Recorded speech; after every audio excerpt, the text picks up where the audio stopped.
Ben? Yeah. Welcome to Political Beatdown. You heard the chatter of Cohen, where he likes to tease me before the start of the show. You got a glimpse of that.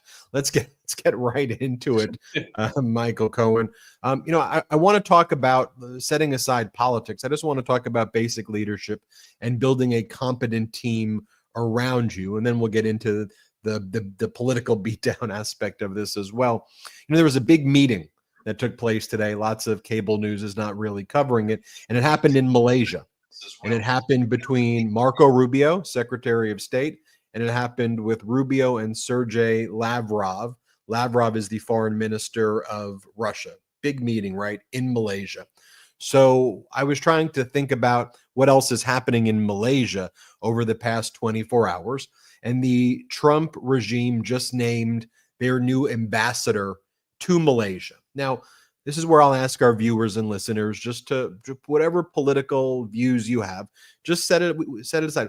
We all agree that we would at least want people with basic level of competence at representing the country. I understand that ambassadors are sometimes viewed as being a little bit cozy, people who pay a lot of money, to be close, but they're still generally a modicum of competency when we're talking about ambassadors. We certainly should all agree, it should be undisputed, we don't want an ambassador who makes a mockery of the United States. And we probably want ambassadors who, I would think, are not like this. I'll just say. So Nick Adams became the ambassador to Malaysia. And if you're wondering who Nick Adams is, you'll see right here the official nomination sent to the Senate. Nicholas Adams of Florida to be ambassador of Malaysia. Again, this is on the day where we all agree a meeting between the Secretary of State, Marco Rubio, and the Foreign Minister of Russia. Big freaking deal.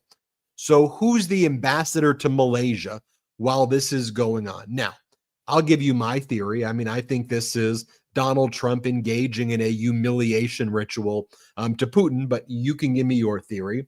Nick Adams. Who's Nick Adams? He was the guy who posted so bizarrely on social media. I truly thought he was playing the long game in like some Borat routine. And he was going to come out, 10 years later and say, look how easy it was for me to get involved in MAGA, because here were the types of posts that he would make. I go to Hooters. I eat rare steaks. I lift extremely heavy weights. I'm pursued by copious amounts of women. I'm wildly successful. I have the physique of a Greek god. I have an IQ over 180. I'm extremely charismatic. They hate this or this. When a woman is cooking dinner for me, this is how we split the responsibilities. She cooks, I eat. She cleans, I head to Hooters. That is it. Or alpha male challenge. Go to your local grocery store and purchase the largest bag of M&Ms you can find.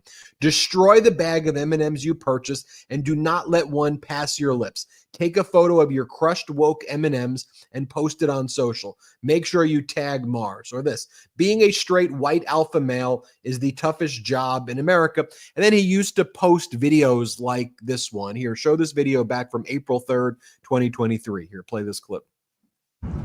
This is a solemn day in alpha male history. I am here in Dallas outside the Anheuser-Busch facility, and I cannot believe the betrayal that we are currently witnessing. This is Judas-level betrayal of the alpha male community, and just a week before. So you had that, and then Cohen, here's what he posted this morning after the announcement that he would become the ambassador to Malaysia. And again, he was appointed ambassador the moment in Malaysia you have one of the most significant meetings, right, in Donald Trump's term right now. Here, play this clip. It is nothing short of a lifetime's honor to take the president's goodwill and spread it to the great people of Malaysia. It is, Mr. President, my honor to represent you and serve our nation before King Ibrahim Iskandar and his people. To His Majesty, I look forward to working with your government to strengthen ties between our friendly peoples. Cohen? Is that, first of all, it's got to pass, of course, Senate confirmation, which most of us expect that the feckless fools that are the GOP will confirm this maniac, all right, as to an ambassadorship. There's absolutely nothing that any human being on this planet can say that would justify, under any other administration other than this current one, that somebody like Nick Adams would be up for consideration. This is what we're dealing with. But then you look at who's running FEMA. It's not Nick Adams, right? But it's a guy named David Richardson, who, by the way, has anybody heard from David Richardson? Where is the head of FEMA right now? You notice that's not being really talked about. Where is David Richardson, the head of FEMA? He hasn't made a public appearance. He hasn't made a statement. He hasn't done anything since the flash floods last week in Texas. Well, he didn't make a statement, but Kristi Noem started to cite him in terms of that the head of FEMA has advised her that everything was done, and here's a word that you have not heard in a long time, perfectly. Everything went perfect based upon the circumstance. Now, I understand that Kristi Noem, the portfolio of FEMA, for reasons that lots of people don't think it should be here, but the portfolio of FEMA is under the Department of Homeland Security, which, if you actually want to talk about efficiencies, FEMA should be a standalone department, but that's another conversation. But almost in all cases, every case, the head of FEMA right now would be front and center. You know, all of those press conferences where we're seeing the mayor of Kerrville say, I don't like those questions that you're asking me. You're talking like first graders to me. I'm not going to answer. You're in Kerrville now. You play by my rules. You understand what you do in Kerrville right here? You don't ask me questions like that. Oh, we don't look backwards. Or, Governor Abbott, what's Governor Abbott saying?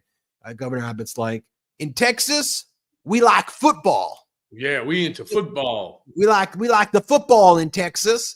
And if you like the football, like we like the football in Texas, when you got to play, and that play isn't going right, then what you want to do is you correct the play. But when the corrected play is given, then the correct play is the play that you play when you're playing football. I mean, if that wasn't word vomit added to stupidity, the problem is when you screw up, there is something that many of us understand. It's a term called accountability. They don't want to accept any accountability at all. And I want to talk about, for a quick second, Ben, if I can, join me for a second in the screen, because you and Midas Touch Network were good enough on your digital platform to put out something that really upset me terribly. And I wrote a Substack on it the other day. And it was about how they're drowning their own people.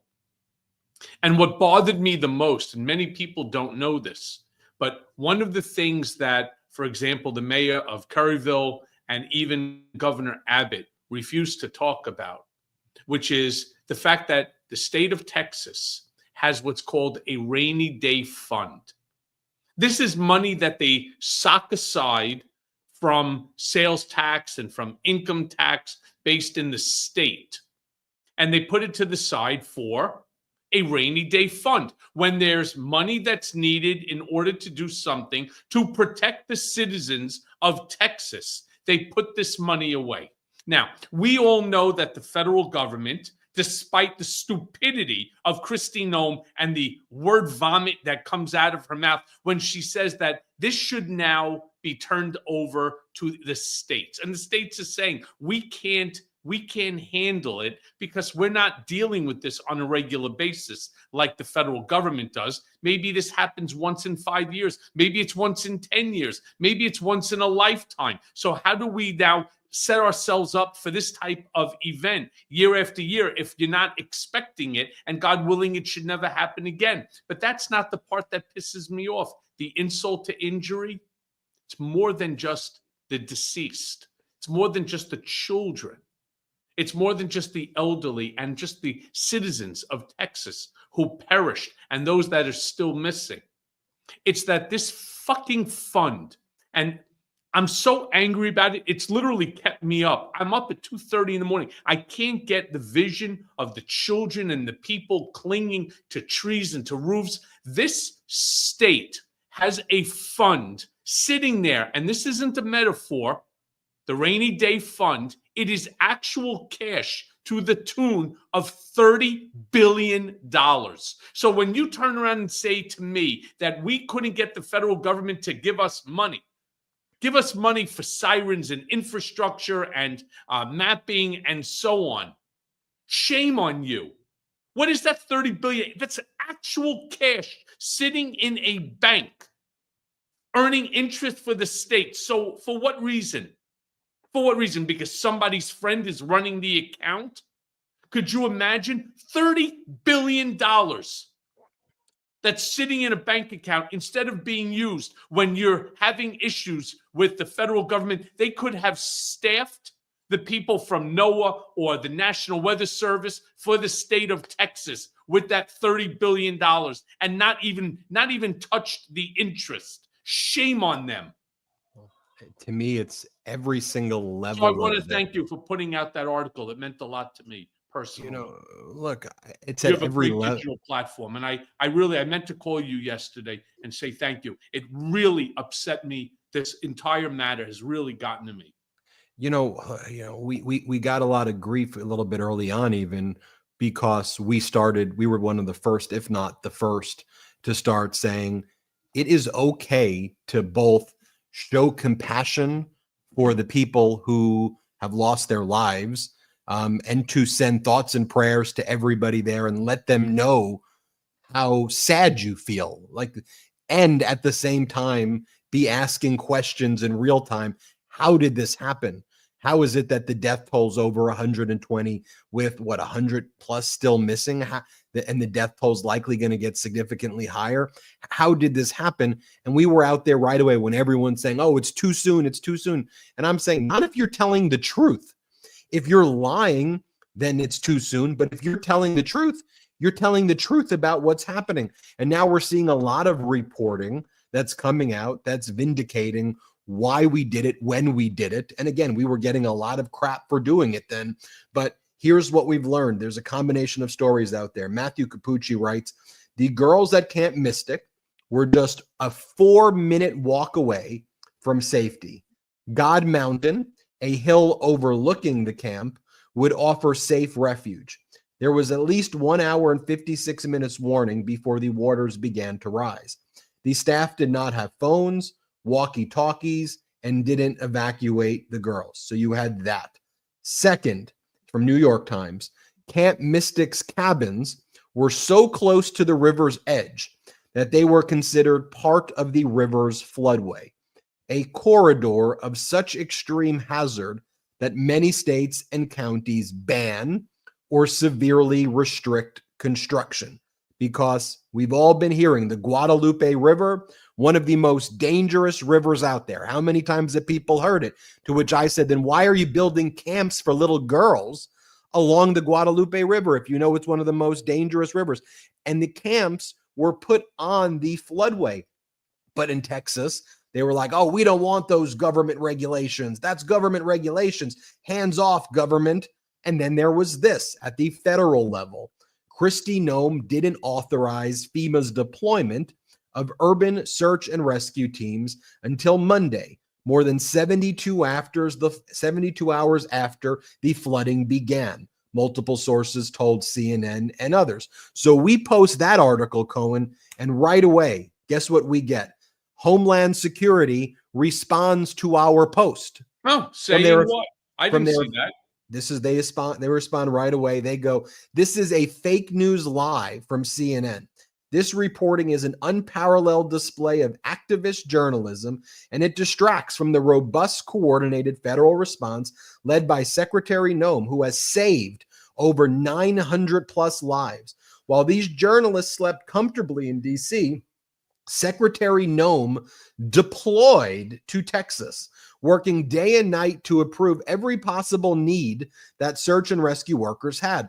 Within moments of the flooding in Texas, DHS assets, including the U.S. Coast Guard Tactical Border Patrol units and FEMA personnel, surged into unprecedented action alongside Texas first responders. The U.S. Coast Guard alone rescued over 230 Americans. Secretary Noem is leading a historic first-of-its-kind approach to disaster funding, putting states first by providing upfront recovery support, moving money faster than ever, and jump-starting recovery. This is a breakthrough in how FEMA supports state-led disaster recovery. President Trump approved a major disaster declaration hours after Governor Greg Abbott's request. By Tuesday, that's going to be important in what I'm going to say next, Cohen. By Tuesday, FEMA had deployed 311 staffers, providing support and shelter for hundreds of people. Under President Trump and Secretary Noem's leadership, DHS is reforming FEMA to prioritize state-led, locally executed disaster response, as Texas has exemplified. They're showing this as though Texas exemplified. This is how it's supposed to work, folks. This was great. This is what they've exemplified. But do you notice what she says here? By Tuesday, FEMA had deployed 311 staffers. All right, everybody, take out your calendars. Tuesday was July 8th. The flash floods were on Friday, July 4th. So what happened on the 5th?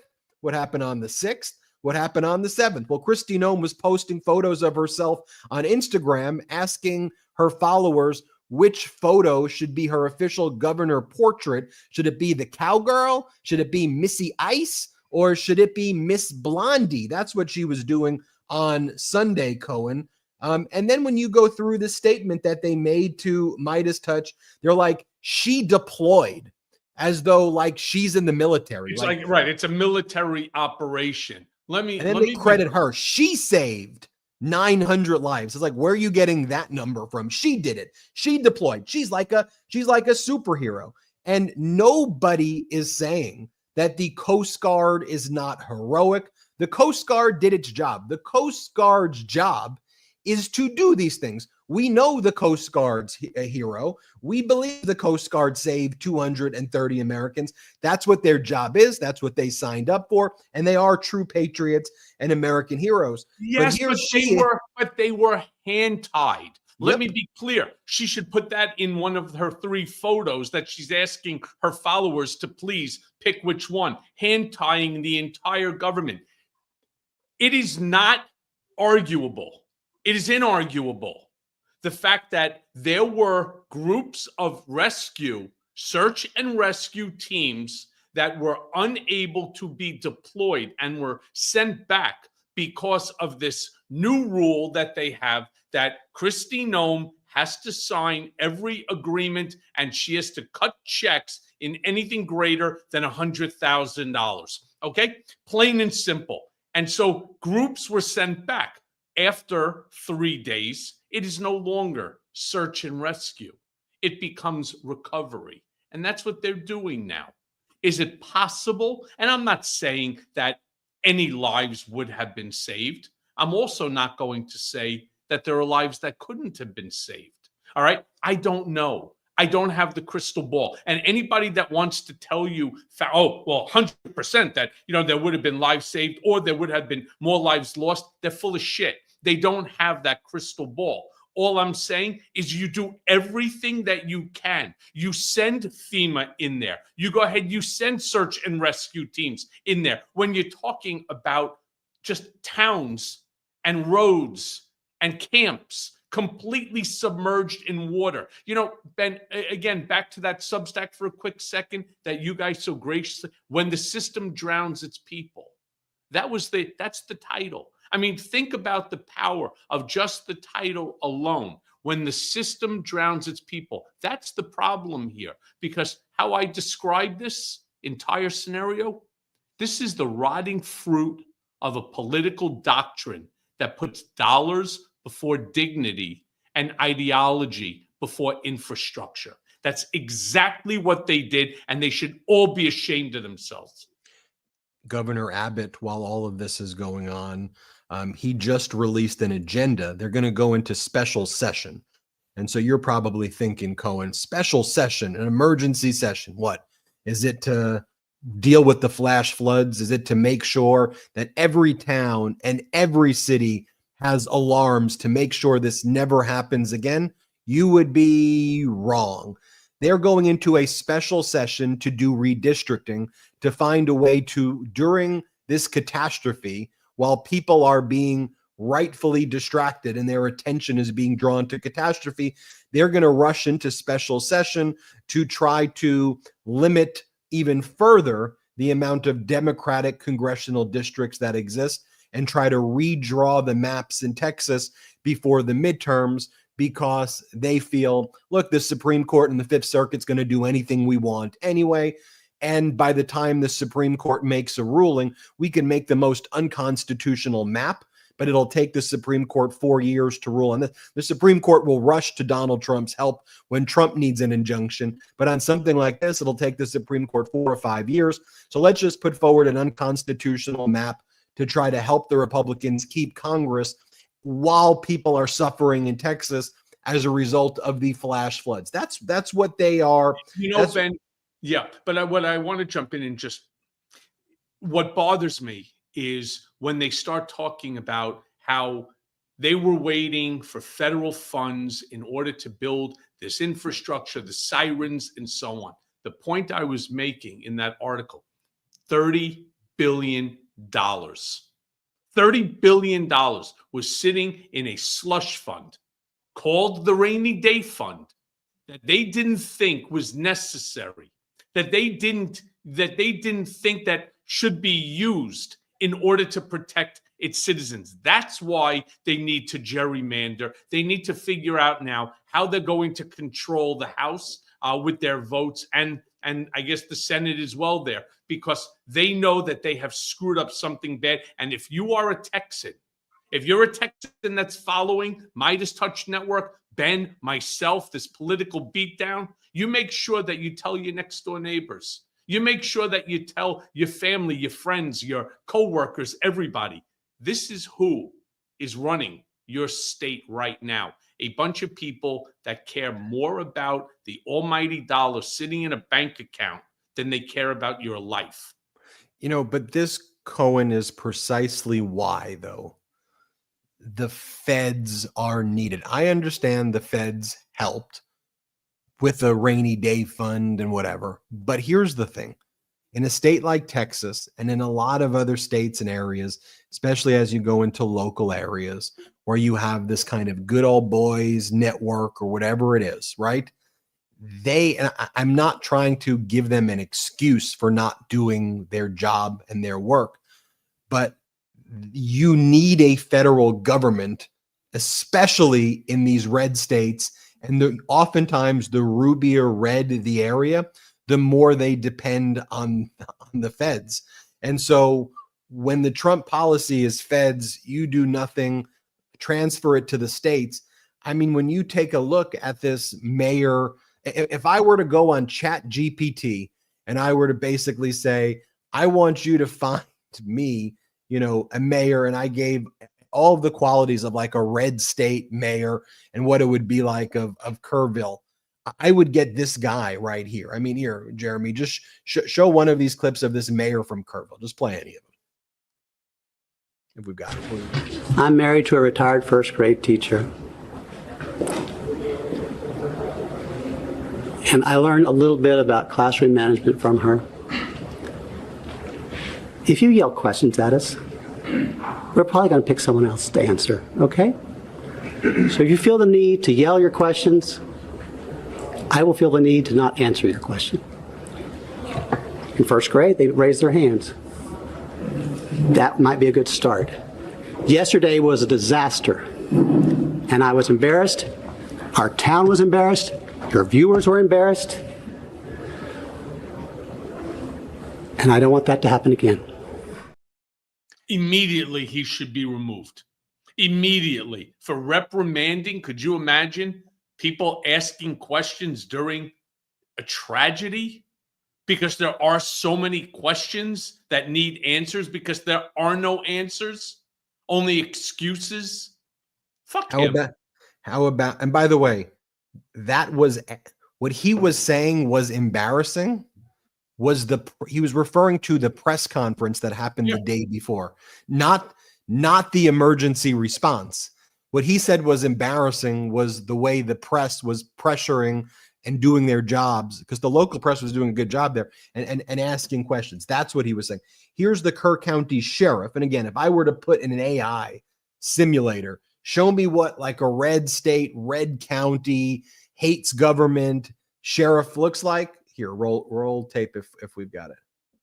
The concept of flood warnings have been discussed at least 24 times by the county. What's the biggest reason that these systems have not gone into place at this point? You know, Ernie's going to go with KSAT 12 in San Antonio. Question for the sheriff. The code red alert system has come under a lot of scrutiny in recent days, and now there's reports of a timeline on Friday morning where an Ingram volunteer fire department commander asked a Kerr County Sheriff dispatcher for the code red to be issued. The dispatcher says, I can't, I have to get a supervisor's approval for that. Almost 6 hours passes until 10 o'clock, when 10:04, when the code red is issued. How do you account for that lapse of time? What happened and what could have happened in that time? Okay. As I've said earlier, with every significant event, with every emergency, you know what, we're going to have to, there's going to be an after action. Please, y'all, listen to those words, after action, okay? And again, but that's why, let me explain to everybody how it was supposed to work and what the feds were supposed to do as well. Storms are heading in on Thursday. You see the storms are heading in. You've got a regional FEMA manager in Texas working with your meteorologist coordinator, who, by the way, that was vacant. That job was out in Texas. The scientists were gone. They're saying, okay, we're tracking this. Okay, this looks like it could be a bad storm. Let's get ready to pre-position all of our equipment. The urban search and rescue stuff that didn't get approved until Tuesday. FEMA, let's get that ready right away. Let's get all the urban search and rescue teams ready to go, have them ready for Tuesday. Let's get boots on the ground. Let's follow. Of course, we don't want to have a situation where we scare people unnecessarily, but we have to take everything very seriously. So let's follow the storm. Okay, it looks like it's getting worse. 1 a.m., this could be a really bad storm. We could have some serious flash floods. The feds, all right, who are we calling here? Let's call Kerr County. Let's call Kerrville. It looks like there's a lot of camps. Again, hold for a second. Let's see what's going to be happening with this storm, but get ready. Do they have cell phones? This is what the feds would be doing. They got cell phones there. They got an alert. Oh, they don't have an alert system. We're going to make sure we need to have assets right there in case we need at any moment's notice. All right, we following this? Then you have your team awake all hours of the night. 1 a.m., an alert is issued. Mind you, as I said from the early reporting, 4 minutes it would have taken for those girls to get to higher ground. 4 minutes is what it would have taken. Give me 1 sec to jump in here. You see that picture? Can we put that back up for a quick sec? Okay. I read an article today that the camp expanded its size in the flood zone. And it was actually discussed with the camp ownership that, that it is within the flood zone. And this is very important, the point that you're bringing up, Ben. All they needed to do was to, maybe 10 minutes of a hike uphill to a different area. 4-minute walk. Sorry, I thought it was 10, but a 4-minute walk, and they would have been spared. That's, to me, I cannot imagine just the lack of care that these individuals had for these children and for their own constituents. But everything is cruel, nonchalant. Everything is whatever. It's God's plan, and if God's going to do it, God's going to do it. We all got to pray. We all got to just pray, and we can't control what God's going to do. We can't control what God's going to do. And it's like, by the way, you want to be a believer in faith and you have strong convictions of prayers. Okay. But also that doesn't relieve the idea that we need functioning governments, functioning people, that we need people who do their work. So my point, as I'm going through what FEMA should have done, as FEMA starts to realize that this is a situation where people are going to need to elevate to higher ground, right? With FEMA, or rather the National Weather Service, they put out a notification in that 3:30, 3:45 period, elevate higher ground, but their job isn't done with just, you press a button and it's done. That's how Kristi Noem sees it.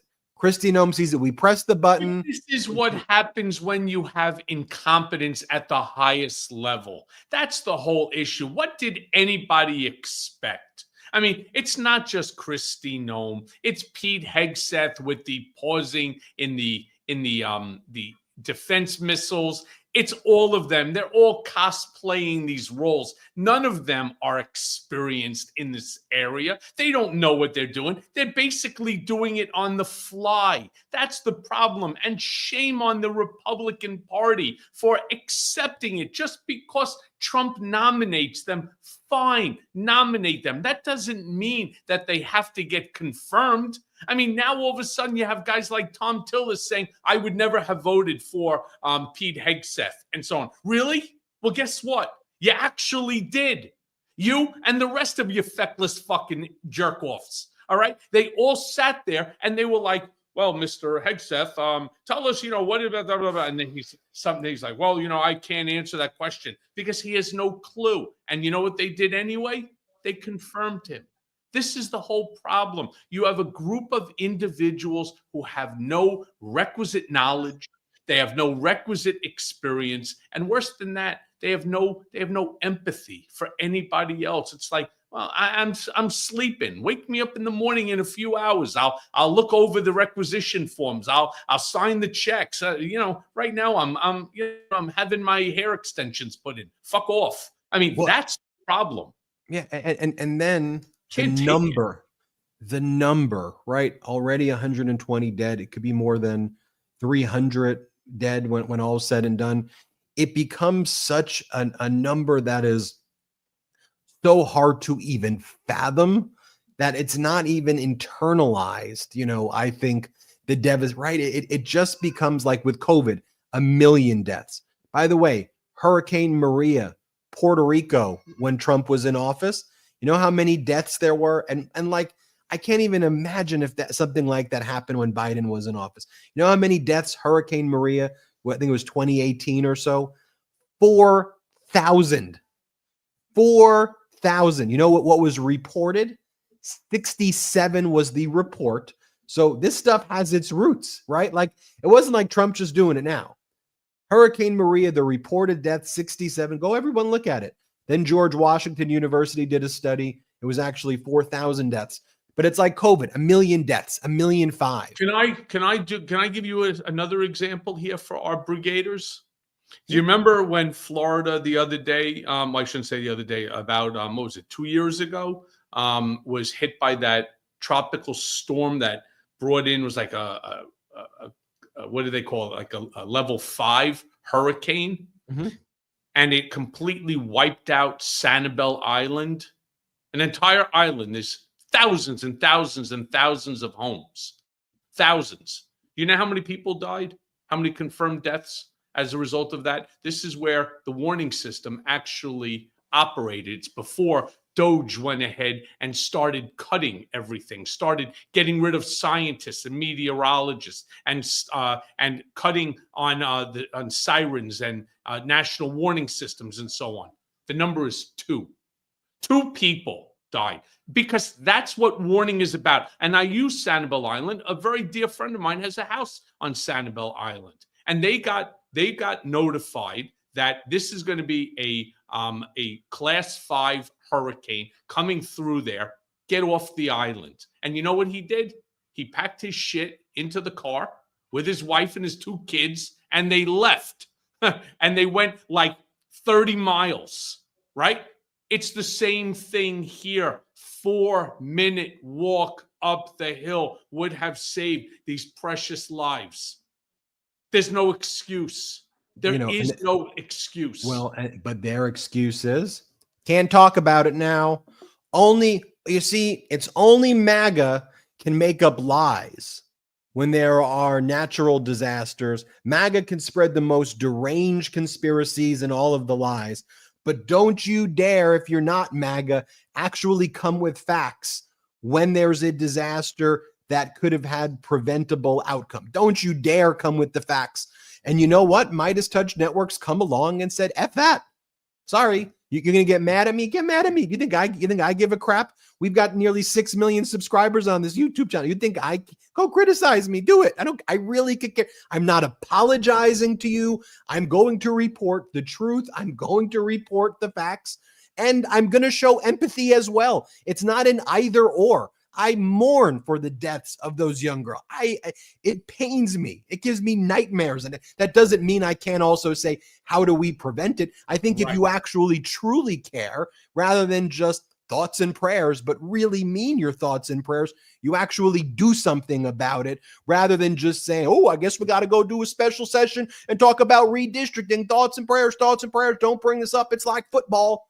Enough. And Midas Touch has come along and said no. And I think we've given a permission structure for other media to also feel not scared. Don't be scared. Tell the truth. What are they going to do? They're going to social media attack you? How do you think I really give a crap about that? We got to get the facts out there. All right, take a quick break. We'll be right back. That was a good segment, Cohen. We covered a lot of topics there. Make sure you subscribe to Michael Cohen's audio podcast, Mea Culpa, wherever it's available. Subscribe to his Substack, the Michael Cohen Substack. Subscribe to his YouTube at The Michael Cohen Show. I'm feeling a little bit better as well with my back, meaning next week we get on Patreon. But let's take our first and only quick break of the show. Look, after everything that I've been through, I know a thing or two about needing a reset, whether it's in life, in politics, or in your health. Sometimes you just have to start fresh. And when I need that kind of reset, Prolon's 5-day fasting mimicking diet, it's my go-to. I've done it. I felt the difference. And you know what? It works. And look, summer's here. And sure, we all say that we're going to eat better. We're going to lose weight. We're going to hit the gym. But without a solid plan, all of that ends up in the land of broken promises. Prolon, it gives you structure backed by a serious science to help you get results that stick.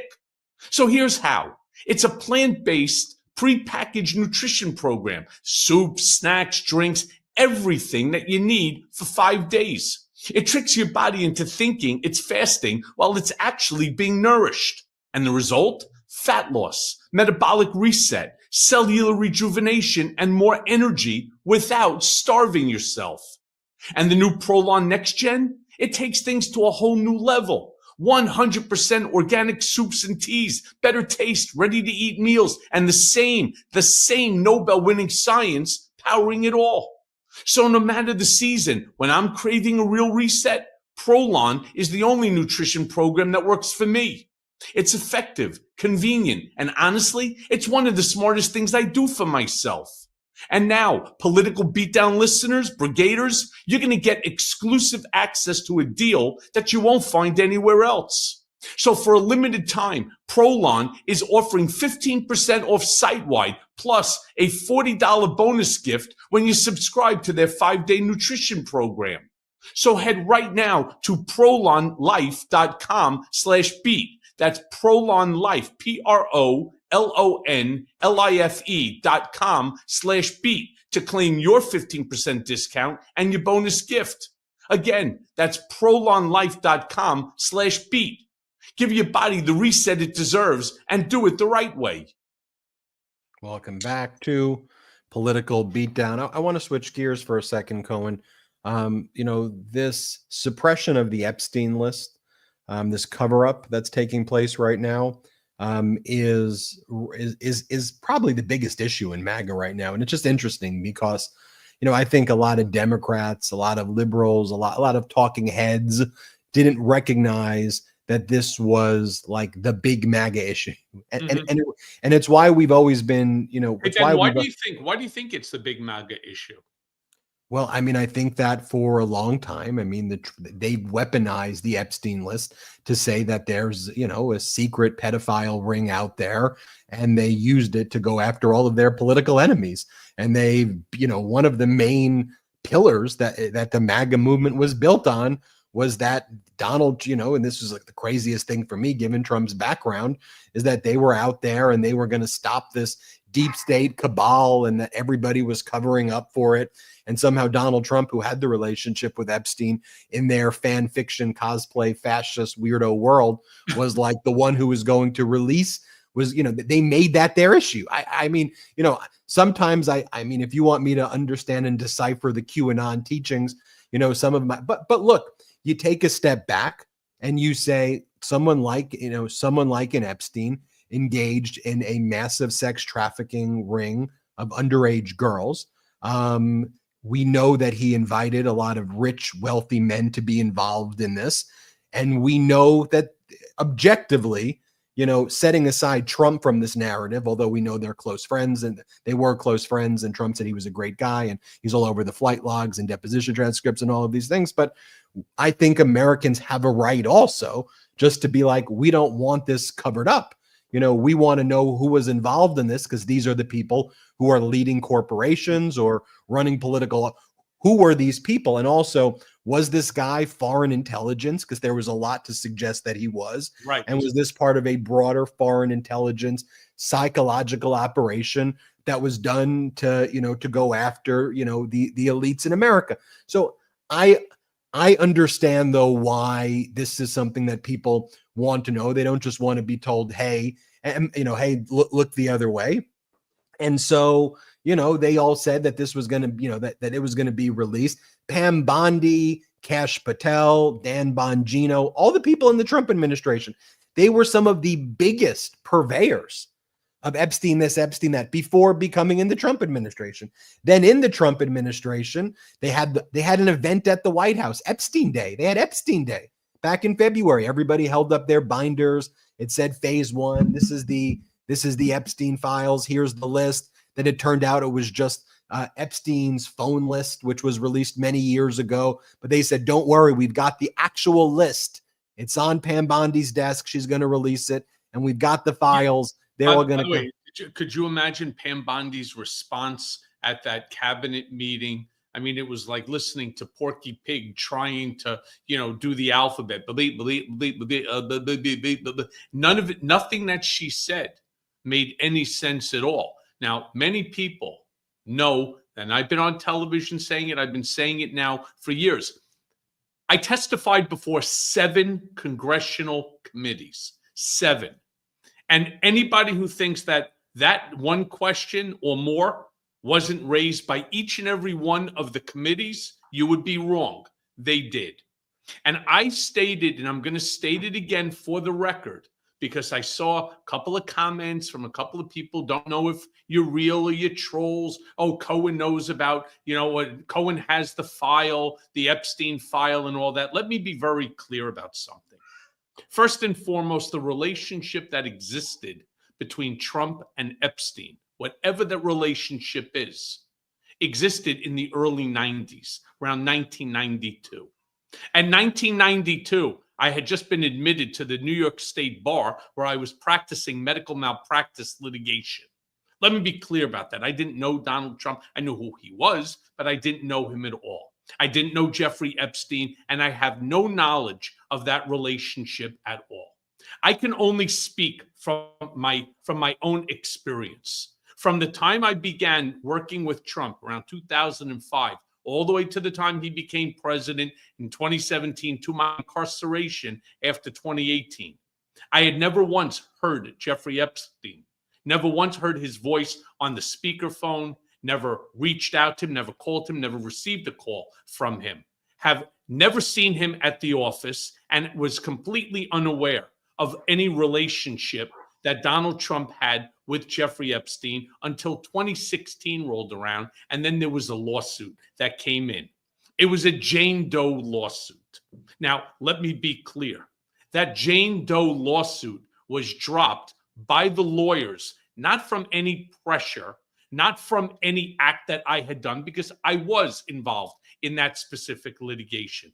It's because the attorney on that case acknowledged to me that he had never even met his client, that the affidavit was all provided, all the information was provided by phone, by email, and also by mail, which is a stupid way to bring a case like this. My point is, I don't have any knowledge of any relationship that existed between Trump and Jeffrey Epstein from the time that I knew Donald Trump. I can only speak for myself. I can't speak about the 90s. I wasn't involved in any of this. I was doing medical malpractice, plain and simple. So Cohen, remind me, when were you first? When were you first Trump? When did you first come into Trump's orbit? Well, I started working, came into his orbit in the year 2005. Yeah, well, then just so everybody know, the Trump-Epstein breakup happened about 2 years before that. It was over Palm Beach real estate, that they were friends until then. In 2002, Donald Trump is, he's quoted, we know he's recorded, saying Epstein is a great guy who likes women on the younger side. They had a fallout and really never spoke to each other again over a real estate deal. And if you listen to Epstein's version of the events, it was Epstein said that he cut Donald Trump out of his life because he thought Trump was lying and Trump was screwing him. That's also what Epstein's brother says. But it does. Trump and Epstein were very close in the 90s. Their breakup was around 2004. And that was, also around the time where Donald Trump marries Melania. But there was a time period where they were as close as could be. And those were some of them, some of the main years also where Epstein was engaged in his most heinous and despicable conduct. But anyway, the point is that either two things are happening. Either number one, the Trump regime is covering up a sex trafficking ring. They're covering up the Epstein list. It's on the desk. They have the files and they're covering it up. In my opinion, that's what they're doing. Or if they're saying, the list doesn't exist or the files don't exist, that means Trump and everybody in his orbit weaponized the idea of sex trafficking and victims in order to grift and gain votes and to help. Lied. It would be just they lied. But based on everything we know, based on what a lot of witnesses say, that is the list an Excel spreadsheet that says, all right, here's the 175 names? No, but is there a broader list and pattern and documents that reflect who were the types of people in Epstein's orbit? The short answer is most people believe that absolutely exists. I want to show you, though, this is a podcast called, I think it's called Flagrant, right-leaning podcast. These people brought Trump on the show.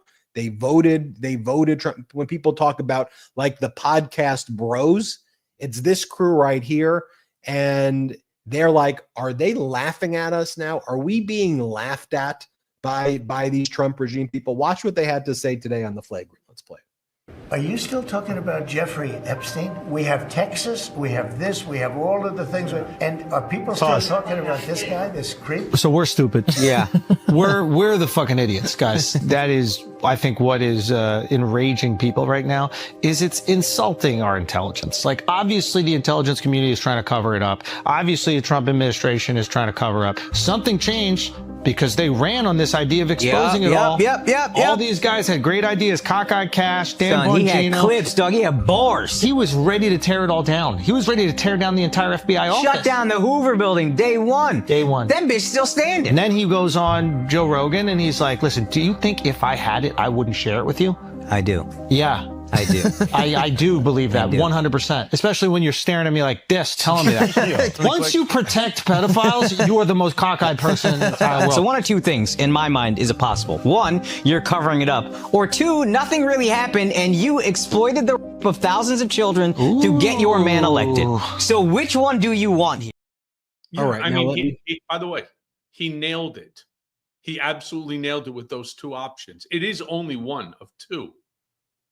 Now, here's Trump's own lawyer, Dershowitz. Dershowitz represented Trump before, right? I mean, and he's very close to Donald Trump. Like, so I'm showing you right now what Trump's former lawyer has to say about the Epstein files. Here, let's play this.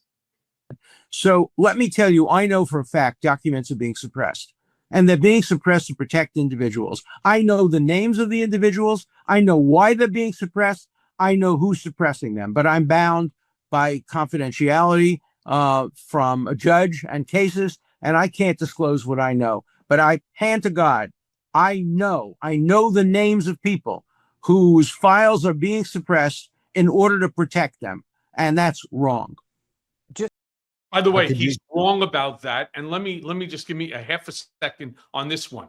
He is not bound by attorney-client privilege under the crime fraud exception rule. And I want to be crystal clear about it. If he, Alan Dershowitz, and he should know this, one of the top constitutional lawyers in America, Harvard Law School professor, if he's not aware of the crime fraud exception rule, then he shouldn't be teaching shit to anybody. If in fact it's in that there's a crime that's there, he is not obligated, nor should he. All right. If he has requisite information on this because he saw it, then he should be coming forward. Risk yourself a little bit. Many other people have risked themselves by speaking truth to power. When I come out and I turn around and say things like, in the time period that I knew Donald Trump, there was zero relationship, zero, with Jeffrey Epstein. Plain and simple. People, some who are actually Michael fans, are like, I can't believe you're saying that. You're taking the knee for Donald and so. No, I'm telling the truth. And you know what? If I didn't do that, what credibility would I have in another issue? And it's why you have to stay consistent. It's why networks like Midas Touch, it's only about the truth. It's not about innuendo. It's not about speculation. I could easily turn around and say, oh, absolutely, yeah, 100%. That would be a lie. And then once that lie gets uncovered, and as we all know, all lies get exposed eventually, where's my credibility on anything else that I said? And I'm not willing to risk that. So to those of you who may be angry at me because you want me to say something that appeals to your prurient desire, I'm terribly sorry. That's not what I'm here for. Look, I think when you break down, and most people know the time frame that Trump says he's a great guy in 2002, 2000. You come into the picture 2005. He's done with Epstein by 2000. He's done with Epstein in 2005. Now, Donald Trump then still hangs out with other people in Epstein's orbit around that time. The 2007, 2008 secret non-prosecution agreement was the guy who became the labor secretary in Trump administration, but that was hidden. It was secret, and it was done by someone in secret. It was uncovered. Then that labor secretary resigned during the first Trump administration. But anyway, let me show you what Dershowitz, Dershowitz also has some firsthand information, just so everybody remembers Dershowitz. Here, let me just remind everybody with this other clip of Dershowitz. Criminal underage sex case. Could you please? I never saw a young underage woman. Yet Epstein's former butler swore under oath that Dershowitz was at Epstein's residences at the same time underage girls were there. Were there young women in another part of the house giving massages when I wasn't around? I have no idea of that. Dershowitz did say he once received a massage at Epstein's mansion, but from an adult woman. I kept my underwear on during the massage. I don't like massages particularly. Bob Norman, Local 10 News. Let's take a look at what Bill O'Reilly had. Take a look at what Bill O'Reilly had to say here. Play it. Talked to President Trump man to man, eye to eye on St. Patrick's Day about this and the Kennedy files and the King files. It was all one conversation. And he said, and I agree, there are a lot of names associated with Epstein that had nothing to do with Epstein's conduct. They maybe had lunch with him or maybe had some correspondence for one thing or another. If that name gets out, those people are destroyed because there's not going to be any context. Media doesn't care about context. So you can't do that. Well, and then finally, if I'm not mistaken, years ago, wasn't a big part of Jeffrey Epstein's address book released? I know it's out there on the internet. Yeah, it is. Right? And so there's plenty of people. I completely refute what Bill just said to Chris Cuomo on News Nation. All right. It would not mean anything. There are hundreds and hundreds and hundreds of names in that black book. So those people's lives aren't destroyed. In fact, some of them are actually sitting in government position right now. Yeah. And then finally, Anna Paulina Luna, MAGA Republican Congress member. So she was the one who created an entire subcommittee in Congress that was focused on Epstein, right? This was her main issue. And Anna Paulina's background, like, it's not even like her real name. No one really knows where she came from, really. She kind of has this like George Santos multiple identity kind of things going on. But in any event, she had the Epstein subcommittee. So now her view, just so you see like how someone like her just like completely flips. So she goes on Benny Johnson. And again, Benny Johnson, this right-wing MAGA influencer guy who would always be out there. We're going to get the files. We're going to get the files. And now she's like, of course he's not on the list. If his name was on the list, it would have been released during the campaign. Here, listen to what she says. Here, play this clip. And blind, then it needs to happen. And so we'll continue to push for that release call for it. But it's been deafening how many members of Congress have been silent on this. And to be clear, also, I want to clear something up. I do not think, and I've told this to multiple media outlets because I've been getting questions on this, is Trump on the Epstein client list? No. And I'm very positive of that, because if he was, they would have released it during the election cycle. But what I do know, and what I'm seeing right now across, every aspect, whether it's rich, poor, famous, not famous, people have actual concerns. Are people basically paying off people to be quiet, and that's not okay. I mean, she just basically threw out more conspiracy theories, more bullshit, more lies, more innuendo and speculation in a period of one sentence than, I don't know, anyone I've seen in a long time, maybe including Laura Loomer. I mean, at the end of this is absolute insanity. Well, I don't think. Nobody's asking you to think. We're talking about facts. If you know the fact, speak it. If you don't know the fact, shut the fuck up, because you're not helping the situation. You're just confusing it and creating more conspiracy theories. Cohen, two-finger salute. I may have given you a layup right there. Well, it's not her, by the way. It's going to the mayor of Kerrville. It's going to Kristi Noem, and it's going to Governor Abbott. The three of them are sharing the two-finger salute. You fucking assholes. There's no other way to describe it. As far as I'm concerned, the situation, the loss of life, these children who will not bless their parents with, what we call just nachas. I'm trying to think of the English word for it. Joys over the course of their lives. Shame on them for not doing what they do. And when they want to blame government for not putting in sirens and so on, when you're sitting with $30 billion in a fund that's meant specifically for the people who put the money there with property taxes and other stuff, shame on you. Shame on you. This is on you. Do better, be better. Don't continue to disparage this loss of life. Right? Honor them. Do the right thing and make sure this never happens again in your state, you three fucking assholes. Fuck you all.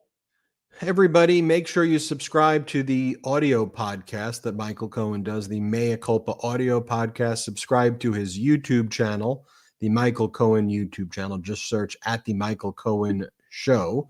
Michael Cohen and I will be doing a meeting with our Patreons next week. If you see right here, I've been sitting. I've been able to make it through a whole episode.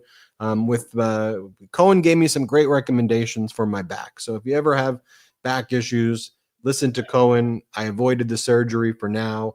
And I thank you all, the Midas Mighty and Beatdown Brigaders, for your recommendations there, for helping me avoid that surgery.